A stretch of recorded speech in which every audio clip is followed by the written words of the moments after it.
வணக்கம். வாழ்க வளமுடன், வாழ்க வையகம். இன்றைய தலைப்பு உறுப்பு தானம் பண்ணணுமா பண்ணக்கூடாதா, செய்யணுமா செய்யக்கூடாதா அப்படின்ற தலைப்புங்க.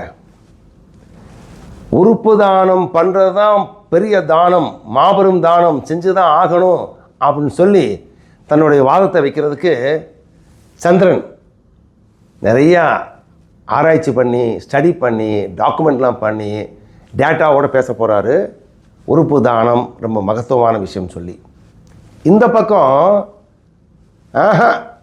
உறுப்பு தானம் பண்ணக்கூடாது, அது எதிரானது, அது சதியானது, அது நல்லதில்லை அப்படின்னு சொல்லி சுபாஷ் பேச போகிறாரு. இப்போ இந்த ரெண்டு பேரும் பேசுகிறது அது எனக்குள்ளே ஒரு பாதகத்தை சாதகத்தை ஒரு விஷயத்தை உருவாக்குற கதை, பெரிய கதை. அந்த கதை அப்புறம் சொல்கிறேன். இப்போ எனக்குள்ளேயே ஒரு போராட்டம் இருக்கும் இல்லையா? உறுப்பு தானம் பண்ணணும்னா பண்ணக்கூடாதா? ஒரு சுபாஷ் பண்ண சொன்னார், இன்னொரு சந்திரன் பண்ணக்கூடாதுன்னு சொல்கிறாரு. ஒரு சந்திரன் பண்ணக்கூடாதுன்னு சொல்கிறாரு, இன்னொரு சந்திரன் பண்ண சொல்கிறாரு. இது மாதிரி போராட்டத்தின் விளைவு தான் இந்த பட்டிமன்றம். பட்டிமன்றத்தை கேளுங்க, பாருங்கள். ஒவ்வொருத்தரும் அவங்களுடைய கதைகளை சொல்லட்டும், விமர்சனத்தை வைக்கட்டும், கேட்போம். எது சரியோ அதை எடுத்துக்கிடுவோம். ஓகேங்க.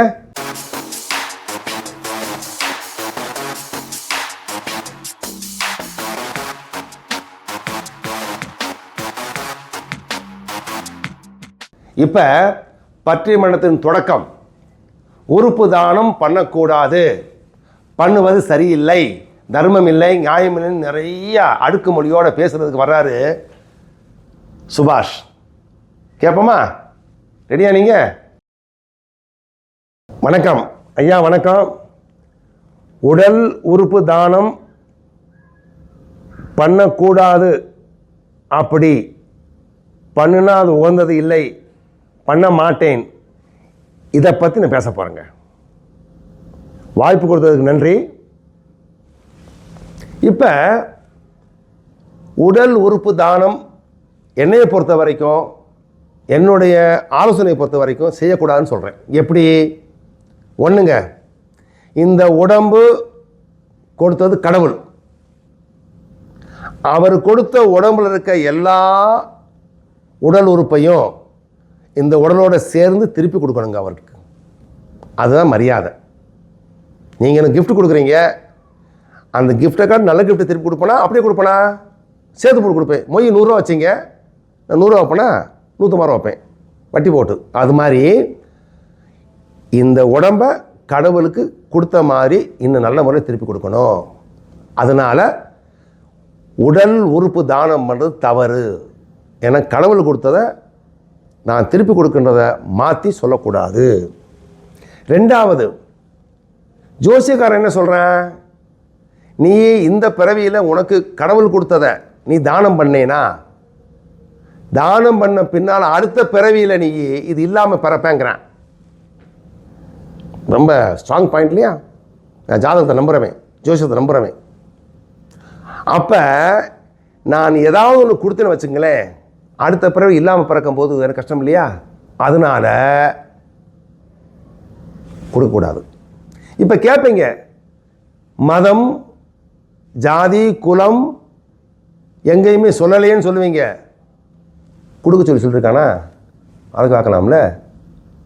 கொடுக்க வேணாம்னு சொல்லலை, கொடுக்க சொன்னானா? அதனால் நான் கொடுக்க மாட்டேன்.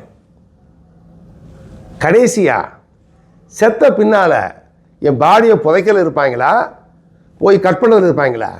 லிவரை கட் பண்ணு, கிட்னியை கட் பண்ணு, என்னையா சொல்லிட்டு இருக்கீங்க? அவங்க ஒப்பாரி இருப்பாங்க, இருந்தாலும் போயிட்டு ஆறேன்னு சொல்லி இப்போ பாடியை ஹாஸ்பிட்டல் தூக்கி போய் கட் பண்ணி திருப்பி கொண்டு வந்து கண்ணை எடுத்தால் கண்ணில் பஞ்சம் வச்சு, இந்த அக்கிரமம் என்னங்க ஒத்துக்கிற முடியாது. அதனால் யார் என்ன சொல்லட்டும், நீ மூட நம்பிக்கைன்னு சொல்லுங்கள், அதுன்னு சொல்லுங்கள், நான் கொடுக்க மாட்டேங்க அப்படின்னு என்னுடைய தீர்மானம். என் பிள்ளைகளும் சொல்லியிருக்கேன். ஆனால் பிள்ளை கேட்க மாட்டேறாங்க, ஏன் தெரில. அது அப்புறம் பார்ப்போம். இப்போ இந்த பட்டிமன்றத்தில் என்னுடைய அபிப்பிராயத்தில் நான் கடவுள் நம்பிக்கொள்ளவன், மத நம்பிக்கொள்ளவன், ஜாதி நம்பிக்கொள்ளவன், ஜோசிய நம்பிக்கொள்ளவனுக்கு இந்த தானத்தை பற்றி பெருசாக இல்லை. அதனால் உடல் உறுப்பு தானம் பண்ணுறது நல்லதில்லை நல்லதில்லை நல்லதில்லைன்னு சொல்லி என்னுடைய கருத்துக்கு மதிப்பு கொடுத்து நல்ல தீர்ப்புனா நியாயமான தீர்ப்பு நீங்கள் வழங்கணும். அது பொதுமக்களுக்கு தெரியணும். என்னங்க, வணக்கம். கேட்டீங்க, உறுப்பு தானம் பண்ணக்கூடாது அப்படின்னு சொல்லி சுபாஷ் பேசினார், டேட்டா கொடுத்தாரு. நல்லா கேட்டிருப்பீங்க. உங்கள் மைண்ட் கூட தோணும் உறுப்பு தானம் பண்ண வேண்டாம், அவர் சொல்கிறது சரியாக தானே இருக்குது அப்படின்னு சொல்லி மைண்ட் சொல்லும். கேட்டீங்களே, இப்போ இந்த பக்கம் வாங்க. சந்திரன் சொல்ல போகிறாரு, உறுப்பு தானம் செய்வது தான் தர்மம், அதுதான் பிறவி பயன் அப்படின்னு சொல்லி தன்னுடைய மனசில் இருக்கிற கருத்துக்களை வெளி சொல்கிறதுக்கு வர்றாரு. அவரையும் கேட்போம். ஐயா வணக்கம். வாழ்க்கையில் எனக்கு கிடைச்ச மாபெரும் பொக்கிஷமான வாய்ப்பு. இன்றைய தலைப்பில் உடல் உறுப்பும் உடலும் தானம் பண்ணுறது தான் தர்மம், நியாயம், அதெல்லாம் தாண்டி பெரிய மனிதாபிமானம் அப்படின்றத பற்றி பேச வந்திருக்கேன். பேசுகிறதுக்கு முன்னால் ஒரு சிறிய ரொம்ப நுணுக்கமான சிம்பிளான ஆலோசனை என்னன்னா, மனிதனிலிருந்து வேறுபட்டு விலங்காக இருக்க போகிறோமா, விலங்கிலிருந்து வேறுபட்டு மனிதனாக இருந்து மனித நேயம் அடைய போகிறோமா அப்படின்றத வித்தியாசங்க. ஏன்னா எவால்விங் மனித இனமே விலங்கிலிருந்து மாறுபட்டு வளர்ந்து வளர்ந்து வளர்ந்து வளர்ந்து வளர்ந்து அந்த காலத்தில் அக்கா தங்கச்சி கூட கல்யாணம் பண்ணுற ஒரு சமுதாயம் இருந்திருக்குது. மெல்ல மெல்ல மனிதனுடைய மூளை வளர வளர மாற்றங்களை கொண்டு வந்துக்கிட்டு இருக்கேன். இல்லை, உறவில் கூட கல்யாணம் பண்ணக்கூடாது, சொந்தக்காரங்களும் கல்யாணம் பண்ணக்கூடாது. ஏன்னா அறிவு வளர, ஞானம் வளர, சயின்ஸ் வளர வளர அவனுடைய மனசில் புதிய கருத்துக்கள் தோன்றி நம்ம இந்த சமுதாயத்தில் பிறந்து வளர்ந்து வாழ்கிறோம்னா எல்லாருடைய அனுகிரகமும் அவங்களுடைய சப்போர்ட்டும் அவங்களோட உதவி இருக்கிறனால தான் நான் நல்லா இருக்கிறேன். தனி மனிதன் வாழ முடியாது, தனித்தனியாக வாழலாம், தனி மனிதன் தனியாக வாழ முடியாது. அண்டி பிழைக்கிற ஒரு கூட்டம். அப்படி இருக்கும்போது நான் இருக்கிற இந்த சமுதாயத்தில் நான் பெற்ற இன்பத்தை திருப்பி கொடுக்கறது தான் தர்மம், மரியாதைன்றத சத்தியம். தம்பி சொன்னார், ஜாதகம், ஜோதிடம், மதம், குலம் என்னன்னு சொல்கிறாரு. எங்கேயாவது சொல்லியிருக்கான தானம் பண்ணக்கூடாதுன்னு சொல்லி. தம்பி எங்கேயா பார்த்துருக்கீங்களா? என்ன சொல்கிறாரு? சட்டையை கொடுப்பா, சாப்பாடை கொடு, துணியை கொடு, மணியை கொடு, ஆனால் உடல் உறப்பை கொடுக்காதுன்னு சொல்லி கடவுள் சொன்னாராம். நான் கடவுளை பார்க்கலைங்க. அப்போ கடவுள் நம்பிக்கை இல்லையா? எனக்கு கடவுள் நம்பிக்கை காட்டணும் அதே நம்பிக்கை இந்த சக்தி மேலே இருக்குது. இந்த பிரபஞ்ச சக்தி ஒரு கடவுள் தான்.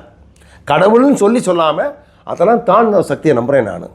ஏன்னா அது இல்லாமல் நான் இல்லைன்னு தெரியும். ஆனால் அது எங்கே சொல்லுச்சுன்னு சொல்லுங்க. அவரை கடவுள் கூப்பிட்டு சொன்னார். அவர் வாப்பா, நீ கண்ணை கொடுத்தேன், கண் தர மாட்டேன், நான் கொடுத்த திருப்பி கொடுன்னு கடவுள் சொன்னாரா? நீங்கள் சொன்னேன் அவன்கிட்ட கேட்டிருக்கீங்களா எங்கேயாவது? இவர் சொன்னாரா? வந்து கடவுள் வந்து நேராக ஃபோனில் சொன்னாரா, மொபைலில் சொன்ன? எப்படி சொன்னீங்க சொல்கிறீங்களா? ஐயா கொஞ்சம் கவனிங்க இதை பாயிண்ட்டை. கடவுள் சொன்னான்னு சொல்கிறாரு. மதம் எங்கே சொல்லிச்சுங்க? எங்கேயாவது சொல்லியிருக்கா மதம் தானம் தரக்கூடாதுன்னு சொல்லி? உடல் துறுப்பு தானம் பண்ணக்கூடாதுன்னு சொல்லியிருக்கா? இல்லையே. என்ன தம்பி சத்தத்தை காணா, தலை கீழே போட்டுக்கிட்டீங்க? அதெல்லாம் விடுங்க. ஜோதிஷமா எத்தனை ஜோதிஷம் பார்த்து கல்யாணம் பண்ணவெல்லாம் ரோட்டில் நிற்கிறாங்க இன்றைக்கி. அப்போ ஜோதிடம் தப்புன்னு சொல்கிறேன். உங்கள் நம்பிக்கை வச்சுக்கோங்க. நம்ம ஜோதிடம் ஒரே ஜோதிடங்க, இயற்கை ஜோதிடம். அவர் ஜோதிஷத்தை நம்பி இது மாதிரி உறுப்பு தானம் பண்ண அடுத்த பிறவியில், அதுக்கு அடுத்த பிறவியில், இந்த பிறவியே இருக்கான்னு தெரியாது, எப்போ போகிறோம் தெரியாது, அடுத்த பிறவி இருக்கலாம் இல்லாமல் போகலாம். இந்த பிறவியில் செய்ய வேண்டிய விஷயத்தை செய்யாமல் அடுத்த பிறவியில் செய்ய போகிறீங்களா நீங்கள்? தம்பி என்னை பாருங்களேன் கொஞ்சம். சரி, இதெல்லாம் ஒரு பக்கம் அவருக்கு பதில் சொல்கிறதுக்காக சொல்கிறேனுங்க. அதாவது நம்ம மூட நம்பிக்கையிலிருந்து வெளியே வராமல் இந்த பார்வை அணுகுமுறை விஜயம் பெறதுக்கு வாய்ப்பே இல்லை. என்ன மூட நம்பிக்கை? இதே மூட நம்பிக்கை.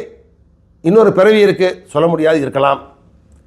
ஆனால் நீ தானம் பண்ணி என்ன சொல்கிறாரு, தானம் பண்ணேன்னா அடுத்த பிறகு வராதுன்றதுக்கு ஏதாவது டாக்குமெண்ட் இருக்கா? இல்லை. அப்போ பணக்காரன் தானம் பண்ணானா பிச்சைக்காரன் பிறப்பானவன்? டாக்குமெண்ட் இருக்கா? இல்லை. அவன் தானம் பண்ணுறாவன். ஏன்னா நம்ம விலங்கிலிருந்து மாறுபட்டுருக்கோம்.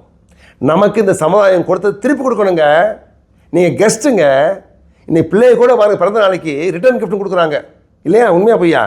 அதே மாதிரி நீங்கள் ரிட்டர்ன் கிஃப்ட்டு இருக்கும்போது கொடுக்க முடியாது. காரணம் 1000 இருக்கலாம். கல்யாணம், காட்சி, சொந்தம், பந்தம், அம்மா, அப்பா, மச்சான், மாமன், என்னமோ இருக்கலாம்.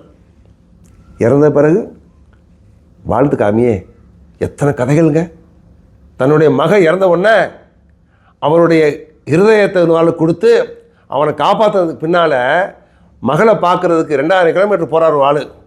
போய் மகளோட இருதய துடிப்பை அந்த மனுஷனை பார்த்தாருங்க.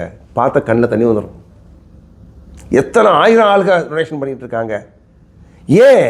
இது கிடைக்காதனால. அமேசானில் கிடைச்சா வாங்கிட மாட்டோமா? ஃபோன் பண்ணி ஆன்லைனில் வாங்கிடுவோம்ல. கிடைக்காதுங்க. நீங்கள் ஒன்று தான் நீங்கள் கொடுக்க முடியும், நான் தான் கொடுக்க முடியும். அப்படி இருக்கும்போது அதுக்கு கொடுக்காததுக்கு மதம் சொல்லாத மதத்தை கெட்ட பேர் கொண்டு வரலாமா? ஏயா உனக்கு கொடுக்கலன்னு பேசாமறியா? ஜோதிஷத்தை கெட்ட பேர் கொண்டு வந்துட்டியப்ப, ஜோதிஷம் சொல்லி சொல்கிற நீ. மதம் சொல்லி மதத்துக்கு கெட்ட பேர் கொண்டு வந்துட்ட. ஏன் அது வக்கரம் பண்ணுற நீ? உன்னால் முடியலன்னு பேசாமல் இருக்கலாம்னா எது கொடுக்குற பேர் சொல்கிறியே? தவறு இல்லையா? அதனால் ஐயா இந்த பாயிண்ட்டை புரிஞ்சுங்க. என்ன சொல்ல வரேன்னா, எத்தனை 1000 தேவையான உறுப்புகள் இன்றைக்கி நாட்டில் தேவையாக இருக்குது. இது இல்லாதனால எத்தனை பேர் இறந்து போய்கிட்டு இருக்காங்க. அவன் இறந்து போனதுக்கு இருக்கிறவன் கூட காரணமாக இல்லையா? உண்மையாக பொய்யா? அதனால் இந்த டீட்டெயிலை பார்த்த பின்னாலாவது கண்விழி தரங்க, ஞானம் பிறக்கட்டும். அதே ஞானங்க. ஞானம்ன்றது பஜனை பாடிக்கிட்டு கோயிலில் போய் சாமியை கும்பிட்டு அவர் ஏதோ வேறு பாஷையில் சொல்லுவார், அதை புரியாமல் பிரசாதத்தை வாங்கிட்டு நவனவன் பாட்டு அடிச்சு வர கிடையாதுங்க. தேவையில்லாதை விடுவதும் தேவையில் எடுத்துக்கிறதே ஞானம். இங்கே என்னது? உங்களுக்கு எது தேவையில் விட்டுருங்க, தேவையில் எடுத்துக்கங்க. என்ன தேவை? சமுதாயத்துக்கு திருப்பி கொடுக்குற ஒரு பெரிய தேவை. ஒவ்வொரு தனி மனிதனுடைய என்னது மனக்கட்டுப்பாடும் உடல் கட்டுப்பாடும் உள்ள கட்டுப்பாடும் இந்த சமுதாயத்துக்கு தேவையான விஷயம்.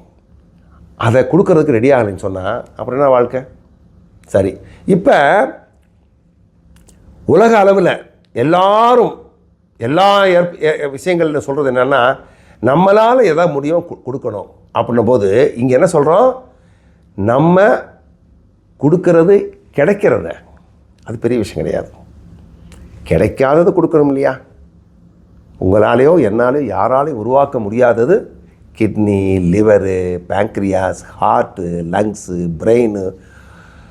அப்பா இது அற்புதமான படைப்பு, கிடைக்காதது. அதை நீங்கள் கொடுக்குறேன்னு சொன்னால் அதே மாபெரும் தானம். அதை கொடுத்து சமுதாயத்தில் ஒரு புதிய விழிப்புணர்வை விலங்குலேருந்து மாறுபட்ட மனுஷனுக்கு காமிக்கிறதுக்கு மாத்திரம் இல்லாமல் முன்னுதாரணமாக இருந்து வழி காமிக்கலாம்ல. சொல்லுங்களேன்.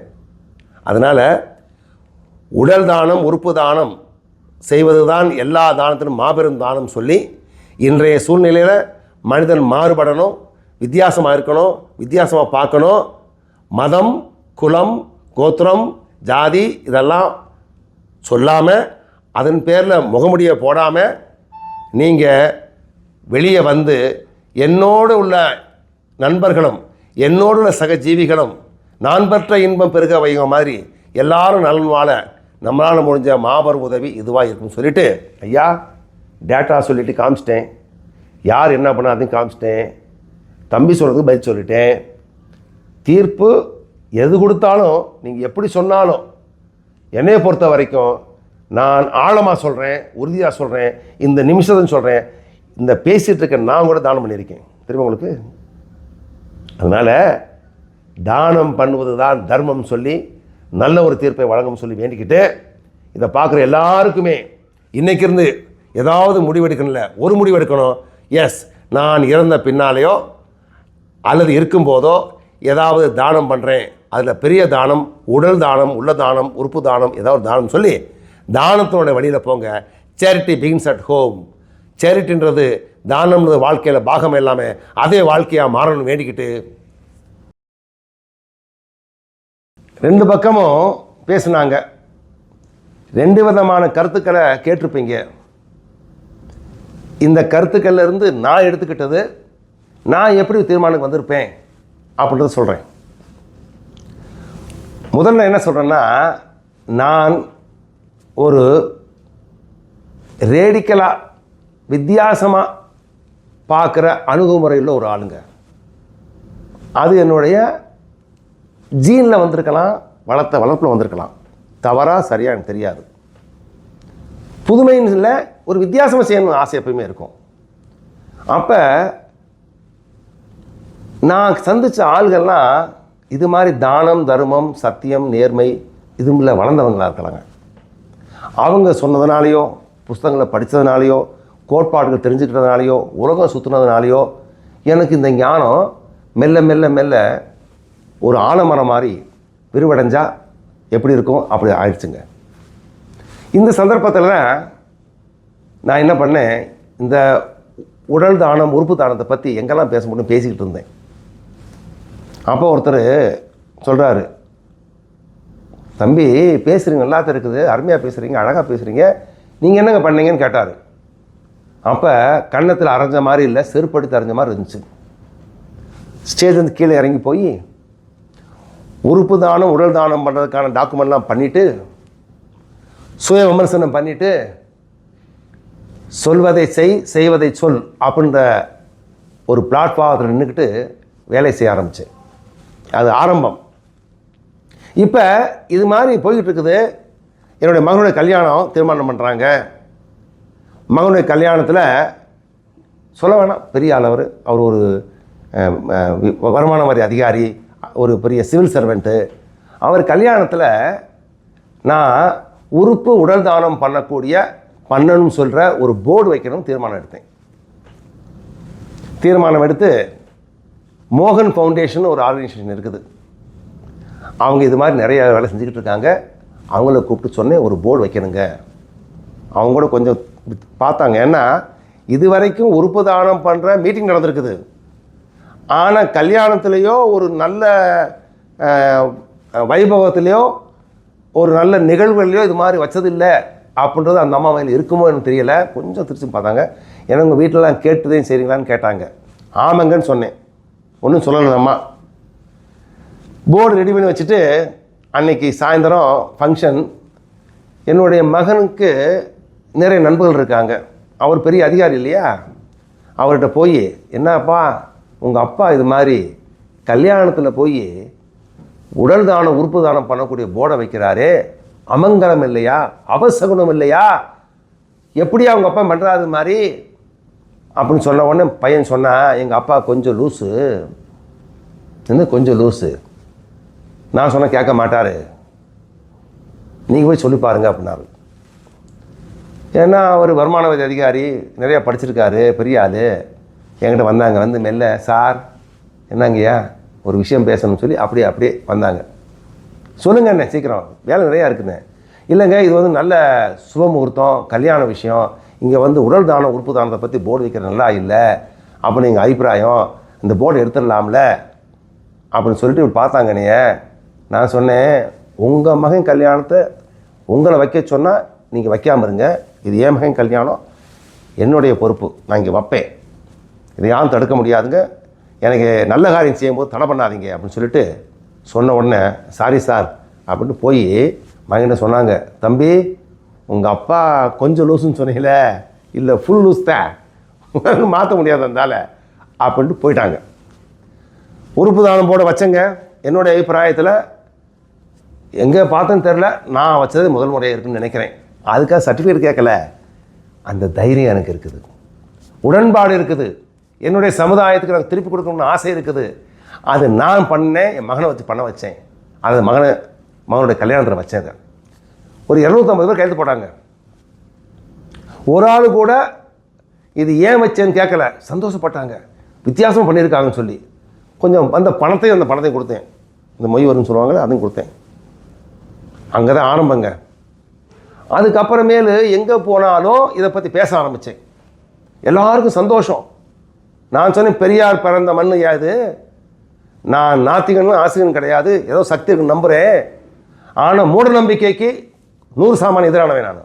இது மூட நம்பிக்கை நினச்சா அதுக்கு எதிராக செய்வேன் நான் அப்படின்னு சொல்லி பேச ஆரம்பித்தேன். எங்கே போனாலும் என்னுடைய பேச்சில் இந்த உறுப்பு தானம் உடல் தானத்தை பற்றி பேசுவேன். பேசும்போது நிறையா விஷயங்கள் திரிச்சு மறிச்சு, அதாவது குண்டக்க மடங்குன்னு சொல்லுவீங்களே, இல்லாத இருக்கிற மாதிரி காமிச்ச ஒரு படிவத்தை பார்த்தேன். என்ன படிவம்?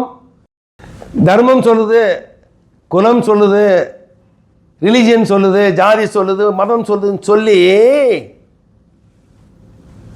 அது மாதிரி நல்ல காரியம் செய்ய விடாமல் தடுக்கிற ஒரு கூட்டம். தம்பி என்ன பேசுனீங்க சொல்லுமா? எவ்வளவு வேதனையுள்ள விஷயம்னா, கண் தானம் பண்ணுனா அடுத்த பிறவியில் கண் வராது. எப்படி பேசுறீங்க நீங்கள்? எப்படி எனக்கு புரியலையே. உறுப்பு தானம் பண்ணால் அந்த உறுப்பு இல்லாமல் பிறப்பேன்னு சொல்லி போக்கிரிகள், முட்டாள் பயல்கள், முடிச்சவிக்கிகள், சமுதாயத்துக்கு கேடு நிலைக்கும் கிருமிகள் சொல்கிற இந்த வார்த்தையிலிருந்து நீங்கள் வெளியே வரணும். குலம், கோத்திரம், மதம் எல்லாமே கிடையாதுங்க. எங்கேயுமே எழுதலை, யாருமே சொல்லலை, எந்த பதிவும் இல்லை. ரிக்கு, யஜூர், சாம, அதர்வன வேதங்களோ எந்த விதமான டாக்குமெண்ட்டோ தானம் செய்யக்கூடாதுன்னு சொல்லவே இல்லைன்னு சொல்லி சொல்கிற மகானுபாவன் இருக்காங்க.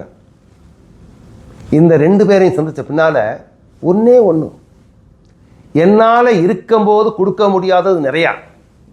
இந்த வாட்சு அப்பா கொடுத்தது, இந்த சட்டை எங்கள் மாமன் கொடுத்தது, அந்த செருப்பு எங்கள் தங்கச்சி கொடுத்தது அப்படின்னு சொல்லி அட்டாச்மெண்ட் வச்சுருக்கிற உலகத்தில் கொடுக்க மனசு இல்லாமல் போகும்போது, நீ இறந்த பின்னும் வாழலாம், நீ இல்லாமல் போனாலும் வாழலாம், நீ இறந்தும் வாழக்கூடிய அருமையான வாய்ப்பு உடல் தானம், உறுப்பு தானம். புரிஞ்சுக்கிட்டேன்.